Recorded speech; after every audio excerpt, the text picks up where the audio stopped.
dans le prochain épisode de Demain nous appartient. Tandis que Roxane fait une découverte inattendue, Nour se montre jalouse. Ryan fait quant à lui une blague de mauvais goût à Jack. Attention, les paragraphes qui suivent contiennent des spoilers sur l'épisode de Demain nous appartient diffusé demain soir sur TF1. Si vous ne voulez rien savoir, ne lisez pas ce qui suit. Jeudi 26 janvier dans Demain nous appartient. Roxane fait une découverte inattendue au petit matin, la police perquisitionne le maostréicole de Stéphane Novet. En effet, ce dernier a menti à Aurore et Lisa en faisant croire qu'il ne connaissait pas Muriel, la maîtresse d'Alain Le Haut. Lorsque la capitaine Jacob lui montre la fameuse photo, l'ancien militaire explique avoir rencontré Muriel le jour où le cliché a été pris. Il précise ensuite qu'Alain et Muriel avaient passé une nuit ensemble et que c'est la seule et unique fois que son ami a trompé sa femme. Seulement, les choses se corsent pour Stéphane quand la police retrouve un tasé dans ses affaires.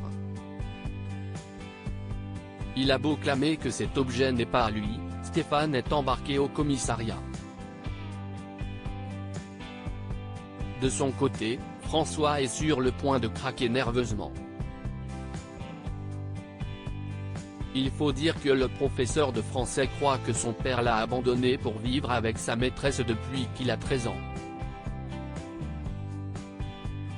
Maintenant, entre la médaille, les menaces et l'agression de son fils, il en vient à penser que ce n'est pas le cas. Depuis, il se demande si Alain est encore en vie après toutes ces années. Quelques heures plus tard, Aurore informe Stéphane que les marques relevées sur le corps d'Adam correspondent exactement au modèle du tasé découvert chez lui. Comme elle veut connaître son emploi du temps de la soirée de mardi, Stéphane déclare qu'il se baladait sur l'étang de son parc à huîtres avec son chien. Une version qui ne convainc pas la capitaine Jacob qui pense plutôt qu'il voulait récupérer les lettres de son ami. Tandis qu'elle se demande s'il avait une histoire avec Muriel, Stéphane répond que non. Même s'il nie, le tasé retrouvé chez lui prouve qu'il a agressé Adam. Plus tard, François et Charlie sont sur le point de monter dans leur voiture lorsque la jeune femme découvre qu'un couteau a été planté dans un pneu.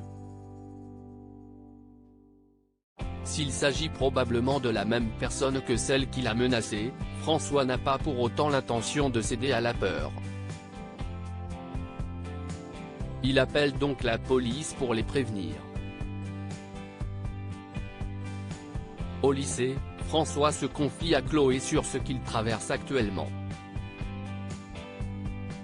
En apprenant que Stéphane Novet est en garde à vue, Chloé appelle Alex pour le prévenir. Ce dernier se rend alors au commissariat et confirme aux policiers que Stéphane était bien chez lui la nuit de l'agression d'Adam. En effet, l'ostréiculteur bricolait une canalisation et a vu son voisin regagner son mât en bateau.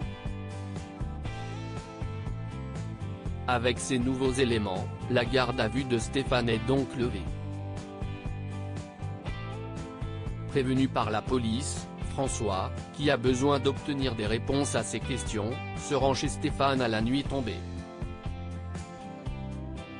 Celui-ci lui raconte alors qu'Alain était un homme drôle, solide et loyal. Dans la mesure où ils étaient proches et inséparables, Stéphane en a beaucoup voulu à Alain de disparaître sans explication. Il assure toutefois à François que son père l'adorait avant de préciser qu'il était sa fierté. Malheureusement, Stéphane imagine que son ami est probablement mort et que la personne qui l'a tué tente de lui faire peur. Au même instant, une mystérieuse personne les observe au loin. Au commissariat, Roxane profite de récupérer quelques affaires pour saluer Damien. Quand elle apprend que son collègue analyse les lettres d'une certaine Muriel adressées à son amant, Roxane fait rapidement le lien avec celle qu'elle a dénichée dans la boîte à musique. En réalité, la jeune femme détient les réponses d'Alain Lehaut. Nord se montre jalouse. Gabriel a passé la nuit avec Mélanie, la nouvelle recrue du commissariat.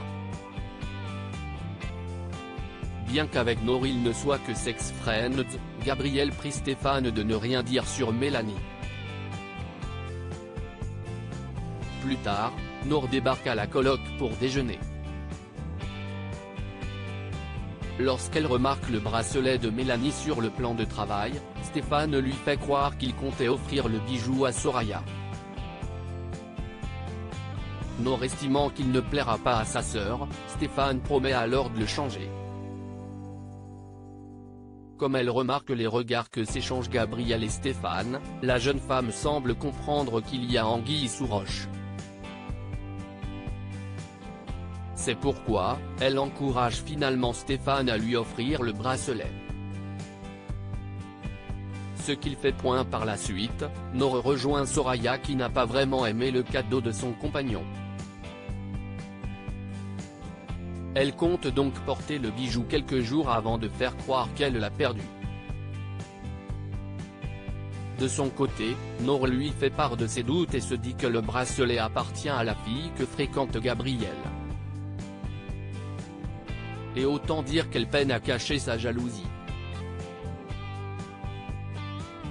En fin de journée, Mélanie débarque à la coloc pour récupérer son bracelet, un cadeau auquel elle tient particulièrement. Ne le trouvant pas, elle fait promettre à Gabriel de la rappeler s'il venait à tomber dessus. Ryan fait une blague de mauvais goût à Jack au lycée. Jack ne cesse de parler de Ryan, ce qui agace Lizzie qui aimerait que son frère la oublie. Jack se demande alors si sa sœur ne serait pas jalouse de leur camarade. À la fin des cours, Lizzie s'occupe de son frère quand Ryan débarque pour prendre le relais. Tandis qu'elle a l'intention de les accompagner, Jack lui fait comprendre qu'il n'a pas besoin d'un garde du corps.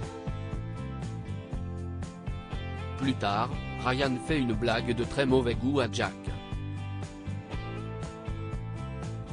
En effet, l'adolescent lui fait croire que ses bandages glissent pour lui coller des post-it sur lesquels il a dessiné des yeux. Forcément, quand Jack arrive en cours, ses camarades se moquent de lui. Sans attendre, Lizzie les lui enlève et reproche à Ryan de vouloir ridiculiser son frère. Blessé, Jack lance que ce n'est pas drôle puis somme le jeune homme de changer de place. Le soir venu, Ryan envoie un message vocal à Jack pour lui présenter ses excuses. Pour ce dernier, Ryan a simplement voulu dédramatiser la situation mais Lizzie croit au contraire qu'il se fiche de lui.